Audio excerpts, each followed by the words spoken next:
जय हिंद बच्चों, अपना स्कूल ऑनलाइन चैनल में आपका स्वागत है। आज हम क्लास 8th का सब्जेक्ट सोशल साइंस में क्वेश्चन एंड आंसर्स करेंगे।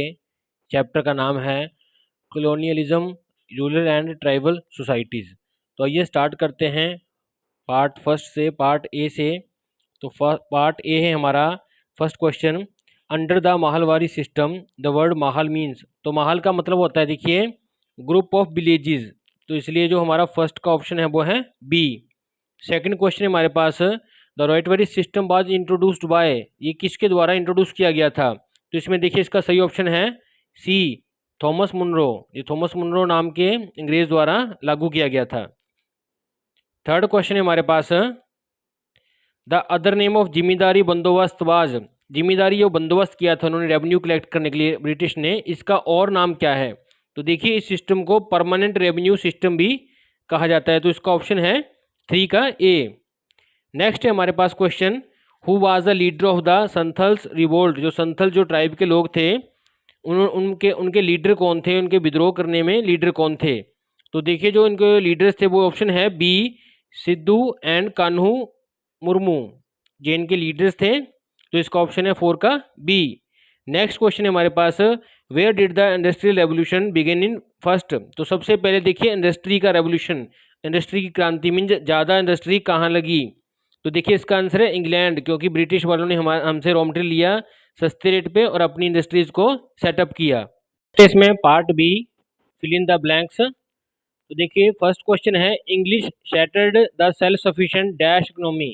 तो देखिए जो इंग्लिश मैन आए थे उन्होंने किसको इफेक्ट किया, हमारे सेल्फ सफिशिएंट इकोनॉमी को, हमारी रूरल लाइफ की। तो इसमें आंसर है रूरल। सेकंड क्वेश्चन है हमारा, many tribals left forest in search of, कई सारे जो आदिवासी प्रजाति के लोग थे उन्होंने लेफ्ट कर दिया था फॉरेस्ट को, क्योंकि फॉरेस्ट को ब्रिटिश वालों ने स्टेट प्रॉपर्टी घोषित कर दिया था। तो किस सर्च में वो वहां से छोड़ के चले गए जंगलों को, लिवलीहुड, अपनी जीवन की बेसिक नीड्स को पूरा करने के लिए। थर्ड क्वेश्चन हमारे पास है, जिम्मेदारी सिस्टम जो है इंट्रोड्यूस किया गया था बंगाल में, बाय बाय मीन्स किसी पर्सन का नाम पूछा। तो देखिए इसका आंसर है लॉर्ड कॉर्नवेलिस ने ये जो सिस्टम था बंगाल में शुरू किया था। ये फर्स्ट सिस्टम है जो रेवेन्यू कलेक्ट करने के लिए अंग्रेजों द्वारा लगाया गया था। नेक्स्ट है हमारे पास question 4, dash revenue was the biggest source of income for the company. जो ब्रिटिश कंपनी थी उसके लिए सबसे बड़ा जो सोर्स था, एक स्रोत था कमाई का, वो कौन सा था। देखिए वो लैंड थी, क्योंकि लैंड सिस्टम्स पे उन्होंने रेवेन्यू लगा के बहुत सारा पैसा इकट्ठा किया। नेक्स्ट है हमारे पास next question, fifth question, basic और dash industry started in India after independence. तो देखिए इंडिपेंडेंस के बाद की इंडस्ट्री, जिसको बेसिक इंडस्ट्री कहते हैं, वो इंडस्ट्री जो माल बना के जो देगी वो माल आगे और इंडस्ट्रीज में रॉ मटेरियल के तौर पे यूज किया जाएगा, उसको कहते हैं बेसिक इंडस्ट्री। नेक्स्ट चलते हैं पार्ट सी की तरफ। तो पार्ट सी में हमारे पास कुछ क्वेश्चन हैं जो ट्रू फॉल्स है। तो फर्स्ट हमारा क्वेश्चन है, before the advent of east India company, east India Company के आने से पहले जो रूरल लाइफ थी इंडिया की वो सिंपल थी और सेल्फ सफिशिएंट मीन्स वो अपना आराम से गुजारा कर लेते थे, अपनी बेसिक नीड्स को पूरा कर लेते थे। तो इसका देखिए आंसर है ये ट्रू है, बिल्कुल सही बात है। नेक्स्ट हमारे पास second question, the British wanted to smuggle and sell opium in Spain to earn the profit. भी ब्रिटिश वाले स्मगलिंग करना चाहते थे, ओपियम मीन्स अफीम की, स्पेन को, ताकि वो प्रॉफिट कमा सकें। ये फॉल्स है, क्योंकि उन्होंने इसको अफीम को बेचना कहाँ शुरू किया था, चाइना में, ना कि स्पेन में। तो ये फॉल्स है। थर्ड है, किसान सभा फॉर्म की गई थी 1930 में सपोर्ट करने के लिए पीसेंट्स के जो वहाँ उस टाइम के कॉजेज थे। तो बिल्कुल सही है, ये ट्रू है।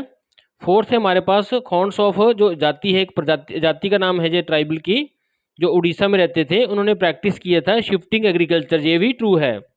नेक्स्ट हमारे पास क्वेश्चन है, द ट्राइबल चीफ्स, जो ट्राइबल्स के जो कबीले के चीफ होते हैं, सरदार होते हैं, उन्होंने लॉस्ट किया ऑल देयर पावर, उनकी सभी पावर्स लॉस्ट हो गई थी। कि जैसे वो कबीले के हेड होते थे, सारी बात उनकी मानी जाती थी, उनकी पावर्स वो लॉस हो गई थी। एंड वो फोर्स किए गए थे फॉलो करने के लिए कि लॉज वो मानने जो कि ब्रिटिश ऑफिसर्स ने बनाए हैं।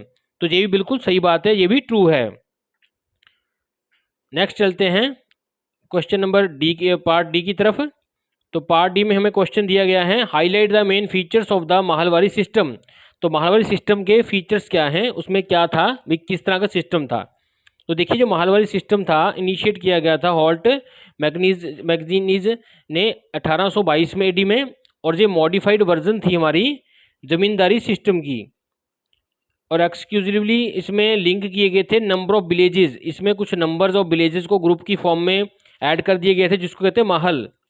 तो हाउएवर द टैक्स कलेक्शन जो थी वो रिस्पॉन्सिबिलिटी थी विलेज की कमेटी बना दी गई थी, और उसकी अपनी रिस्पॉन्सिबिलिटी थी कमेटी की, वो टाइम टू टाइम ब्रिटिश को पैसे देते रहे। तो विलेज कमेटी की और टैक्स किससे होता था, लैंड से, फॉरेस्ट से, और पेस्टर्स जहाँ पे पशु पालते हैं जहाँ और फसलें करते हैं कंट्री में। नेक्स्ट है हमारा क्वेश्चन नंबर सेकंड। तो क्वेश्चन नंबर सेकंड में है हमारा, why did the British force Indian farmers to grow commercial crops. British ने क्यों फोर्स किया इंडियन फार्मर्स को कि वो कमर्शियल क्रॉप्स मीन्स वो क्रॉप्स उगाएं जिनकी अंतर्राष्ट्रीय मंडियों में काफ़ी डिमांड थी। देखिए इसका रीज़न है, Britishers forced Indian farmers to grow commercial crops जैसे कि इंडिगो, कॉटन, ओपियम इन अफीम and tea to earn huge profits, क्योंकि इन चीज़ों की डिमांड इंटरनेशनल मार्केट में बहुत ज़्यादा थी। नेक्स्ट क्वेश्चन हमारे पास, what was the impact of colonial rule on the tribals of India. तो देखिए कॉलोनियल रूल इसलिए कहते हैं क्योंकि वो कॉलोनीज में आए थे, छोटे छोटे कॉलोनीज में रहते थे पहले, उनका पूरा इंडिया पे प्रभाव नहीं था, तो इसलिए कॉलोनियल रूल कहते हैं।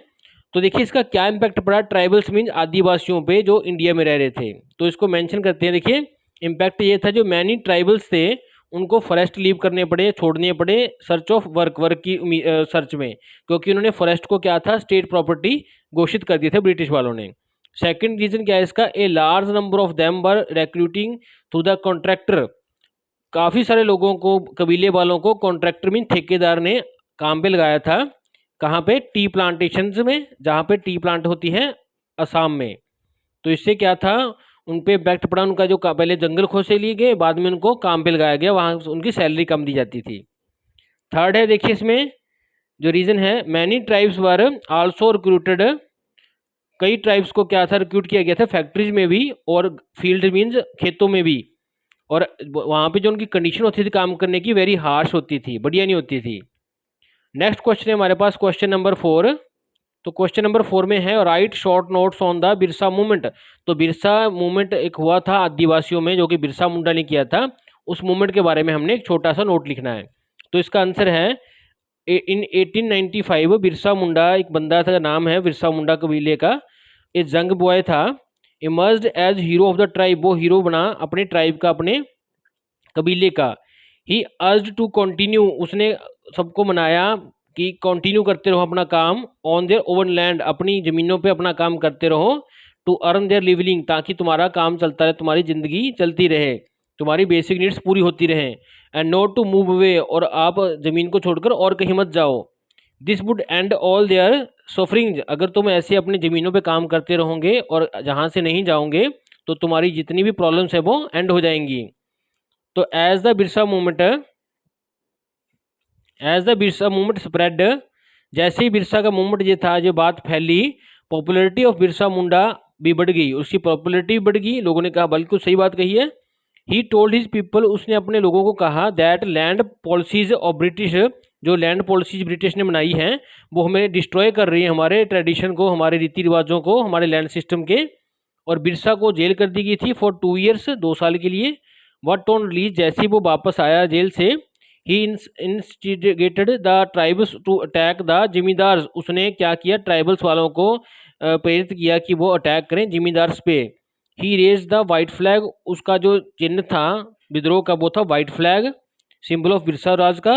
दिस मूवमेंट एंडेड इन 1900, तो 1900 में जो मूवमेंट एंड हो गया था, क्यों हुआ था, with the death of Birsa, Birsa के मर जाने के बाद। नेक्स्ट क्वेश्चन है हमारा question number 5, highlight any 3 changes, की कोई 3 चेंजेस बताए, दैट टुक प्लेस, जो कि हुए थे इन मॉडर्न इंडस्ट्रीज में इन 19th सेंचुरी में। तो देखिए चेंजेस क्या हैं, T became the biggest plantation industry, T एक बहुत बड़ी प्लांटेशन इंडस्ट्री बन गई थी असम, बंगाल और साउथ इंडिया में, कर्नाटका साइड। सेकंड क्या था, Indian industries like cotton, jute, iron, steel develop हो रही थी बहुत फास्ट रेट पे। थर्ड क्या है, cement and sugar industries developed, वो भी डेवलप हुई, शुगर और सीमेंट की इंडस्ट्री भी। और की इंडस्ट्री मीन्स जो इंडस्ट्रीज ऐसा सामान बनाती हैं जो बाकी इंडस्ट्रियों में as a raw material use होता है, उनकी भी काफ़ी तादाद बढ़ी। तो ये 19th सेंचुरी मीन्स देश के आज़ाद होने के टाइम पे बताया गया है। नेक्स्ट है हमारे पास पार्ट ई। तो पार्ट ई में है हमारे पास first question, list the main features of the permanent settlements. तो परमानेंट सेटलमेंट्स का जो उन्होंने जिम्मेदार सिस्टम लगाया था उसका क्या फीचर्स थे।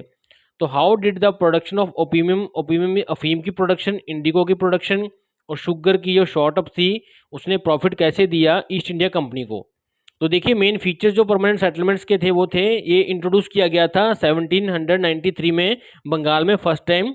इसको लागू करने वाले अंग्रेज का नाम था लॉर्ड कॉर्नवालिस। और अंडर दिस सिस्टम जिम्मेदार को कहा गया था कि आपने 89% जो है रेवेन्यू देना है। मान लीजिए आपको 100 रुपये मिलते हैं तो 100 में से जो 89 है वो ब्रिटिश के होंगे और बाकी वाले जो 11% हैं, 11 है वो अपना जिम्मेदार का होगा। तो जिस सिस्टम ने वर्थ क्या दिया, वन न्यू क्लास, एक नई क्लास को जन्म दिया लैंडलॉर्ड्स की, जिनको कि हम जिमीदार्स कहते थे। और जिमीदार्स को परमिशन थी वो कि कैसे भी तरीके से टैक्स वसूलेंगे कल्टीवेटर्स से। Under this system the position जो थी कल्टीवेटर्स की, जो जो बोते थे ज़मीनों को बांटते थे, उनकी मिसरेबल होगी थी, क्योंकि सारा का सारा टैक्स उनसे लिया जाता था, जिसमें से 89% कंपनी को जाता था और 11% जिम्मेदार लेते थे। तो देखिए इसमें ओपियम की बात आई थी, ब्रिटिश ने इंट्रोड्यूस की commercial agriculture in India to gain maximum profit, ताकि वो ज़्यादा से ज़्यादा प्रॉफिट कमा सकें। ब्रिटिश चाहते थे कि स्मगलिंग करें वो अफीम की और उसको बेचें चाइना में, ताकि वो काफ़ी ज़्यादा प्रॉफिट्स कमा सकें। सिमिलरली जो इंडिगो थी, जिसको कि नील कहते हैं, इंडिया में रंग कहते हैं, इसकी बहुत डिमांड थी इन टेक्सटाइल इंडस्ट्री और ब्रिटेन की टेक्सटाइल इंडस्ट्री में। तो डिमांड ऑफ शुगर जो थी वेस्टर्न साइड में, उसने अपने अट्रैक्ट किया मैनी यूरोपियंस को कि वो सेटअप करें शुगर प्लांटेशन की कंपनीज लगाएं, सेटअप लगाएं। In this way the production of opium, indigo and sugar ने शॉर्ट अप किया, प्रॉफिट मार्जिन को बढ़ाया किसके, ईस्ट इंडिया कंपनी के। नेक्स्ट क्वेश्चन है हमारे पास, differentiate between the Ryotwari system and Mahalwari system. तो देखिए ये डायग्राम में आप दिखाते हैं, रोइटवारी सिस्टम जो है एक है महलवारी सिस्टम। रोइटवारी सिस्टम में क्या है, किसानों से पैसा लिया जाएगा और महलवारी में एक ग्रुप से लिया जाएगा। तो देखिए फर्स्ट बात करते हैं रोइटवारी की। तो this system was introduced by Thomas Munro की, लागू करने के अकॉर्डिंग बात करते हैं 1820 में, 1820 में लगा था। दूसरा सिस्टम जो है महलवारी सिस्टम, जो हॉल्ट मैकन जी ने एक अंग्रेज ने किया था 1822 को, जो कि इसके बाद लगा था।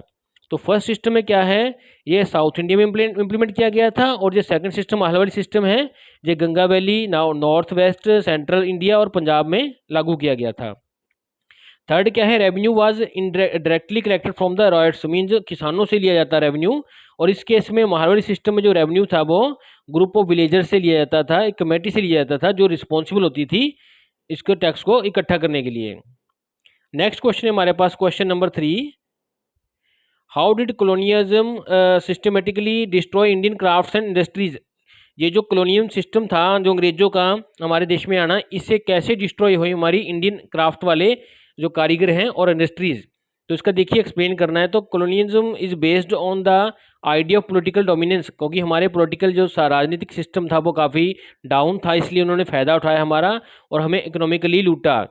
तो इसकी बात करते हैं, फर्स्ट क्या था, कैसे किया। द मेन एम था, जो मेन एम अपना ब्रिटिश का वो था, तो बाज ब्रॉट रॉ मटेरियल की, रॉ मटेरियल हम इंडिया से ले जाएं सस्ते रेट पे और उसको सेल कर दें सेम अपना उसको इंग्लिश मैन्युफैक्चरर्स को जो इंग्लैंड में है। और उसके बाद क्या था, ब्रिटिश क्या करते थे, ब्रॉट लेकर आए machine made cheap goods to be sold in Indian markets, mean हमारा माल रॉ मटेरियल की फॉर्म में सस्ता लेकर इंग्लैंड चला गया, वहाँ से फिनिश गुड बन के हमारे पास बिकने लगा। तो जिससे क्या था, उसकी कॉस्ट कम जो आई कम आई, जिसके कारण हमारी जो सेल्स थी वो कम हो गई। थर्ड क्या है, Indian craftsman had to buy raw material at high price, और उल्टा उन्होंने अपनी इंडस्ट्री को तो इंग्लैंड को तो वही रॉ मटेरियल सस्ता दिया, लेकिन हमारे क्राफ्ट्समैन को वही मटेरियल हाई रेट पे दिया, जिसके कि उनका सिस्टम डाउन होता गया। फोर्थ है, हैंडमेड गुड्स वर एक्सपेंसिव, जो हाथ से बनाई हुई गुड्स होती थी वो एक्सपेंसिव पड़ती थी और वो कंप्लीट नहीं कर सकती थी, जो मशीन मेड गुड्स की कम्पिटिट मीन्स उसका मुकाबला नहीं कर सकती थी। तो इंडियन क्राफ्ट्स एंड इंडस्ट्रीज जो थी वो स्टार्टेड डिक्लाइनिंग, मीन्स उनमें गिरावट आनी शुरू हो गई। नेक्स्ट क्वेश्चन है हमारा, how far were the British agrarian and tribal policies responsible for the widespread discontentment in India. तो ब्रिटिश की एग्री से रिलेटेड खेती बाड़ी से रिलेटेड जो लैंड सिस्टम था, रेवेन्यू सिस्टम, और ट्राइबल की पॉलिसी, जैसे कि जंगलों को उन्होंने स्टेट प्रॉपर्टी कर दिया था, ट्राइबल्स को वहाँ से निकाल दिया था। तो इन चीज़ें कैसे रिस्पॉन्सिबल रही वाइड स्प्रेड मैंने फैलाने में डिसकंटेंटमेंट मीन्स जो सैडनेस है इन इंडिया, जो लोगों के बीच में विद्रोह है, रोष है, तो इसको एक्सप्लेन करना है हेल्प ऑफ एग्जांपल्स के साथ। तो देखिए इसमें फर्स्ट इसका आंसर है British agrarian and tribal policy जो थी रिस्पॉन्सिबल थी डिसकंटेंटमेंट के लिए in India, as their policies ने टैक्स किया था पीसेंट्स को बहुत ज़्यादा tax, which they could not be allowed afford at all times, जिसको वो अफोर्ड नहीं कर सकते थे। तो लाइफ ऑफ पीसेंट्स की थी वाज डिटोरेटेड, वो खराब हो गई ड्यू टू दिस, इसके कारण। तो इससे जो जो हमारे किसान थे वो उसके खिलाफ थे। Their policies are also led to violation of the right of the tribals, tribals के जो हक थे उनको भी उन्होंने वायलेट किया, which they had over the forest, जो कि उनका हक था फॉरेस्ट के ऊपर। Due to the tribals, due to this, इसके कारण जो ट्राइबल्स थे वर एट टाइम्स डिस्प्लेस किए गए थे, वहाँ से भेज दिए गए थे कहीं और, जो कि उनका हैबिटेट था बिना किसी रीजन के। तो एग्जाम्पल की बात करते हैं डिसकंटेंटमेंट की। तो रिवोल्ट बाय खासी हु लिव्ड इन द खासी hills in of the north west Assam, उन्होंने क्या किया, ये किया था ये रिवोल्ट 1829 में, because construction of road through their land, क्योंकि उनके लैंड के बीच में से जो थी रोड बनाई गई थी। उन्होंने यूनाइटेडली क्या किया, खासी चीफ ने अगेंस्ट उसके विद्रोह किया इंग्लिश के, अंडर द लीडरशिप ऑफ बारमेनिक एंड तिरुत सिंह। ये एग्जाम्पल है इसकी। नेक्स्ट क्वेश्चन है हमारे पास है, describe any 5 revolts by the tribals against the British, British के अगेंस्ट जो भी ट्राइबल्स ने रिवोल्ट किए थे उनको हमने बताना है कोई 5 विद्रोह। तो फर्स्ट विद्रोह है खासीस का, हु लिव्ड इन द खासी hills of the north west Assam, जो कि उन्होंने विद्रोह किया था 1829 में। सेकंड है Kukis of hilly regions, Kukis नाम की एक आदिवासी प्रजाति है जो मणिपुर में रहते हैं, उन्होंने कॉन्टीन्यूसली अटैक किया था ब्रिटिश टेरिटरीज को 1829 में। खोंड्स ऑफ खोंडमाल्स जो कि उड़ीसा में थे, उन्होंने रिवोल्ट किया था ब्रिटिश के अगेंस्ट 1846 में, due to the fear of the being next, उनको ये लगता था कि ये हमें हमारे एरिया को बांट देंगे, but they could not stand before the might of the Britishers, वो उसके उनकी ब्रिटिशर्स की पावर के सामने स्टैंड नहीं कर पाए। फोर्थ जो विद्रोह था, रिवोल्ट था, वो है Santhals found themselves quite helpless, जो सांथल कबीले के लोग थे उन्होंने अपने आप को काफ़ी हेल्पलेस समझा against the exploitation of the British, की ब्रिटिश हमें बहुत ज़्यादा लूट रहे हैं एरियाज 1855 से 56 के बीच में, under the leadership of Sidhu and Kanhu Murmu के साथ उन्होंने मिलकर विद्रोह किया था। नेक्स्ट है मुंदाज ऑफ छोटानगपुर, जो उन्होंने ज्वाइन किया था बाय द कोलोरियन ट्राइब के साथ, सेम रीजन के उसी एरिया के जो ट्राइब थे, दोनों ट्राइब्स ने मिलकर रिवोल्ट किया था 1831 में। The struggle suppressed by the British forces, लेकिन ये सभी के सभी जो रिवोल्ट थे वो ब्रिटिश द्वारा दबा दिए गए थे।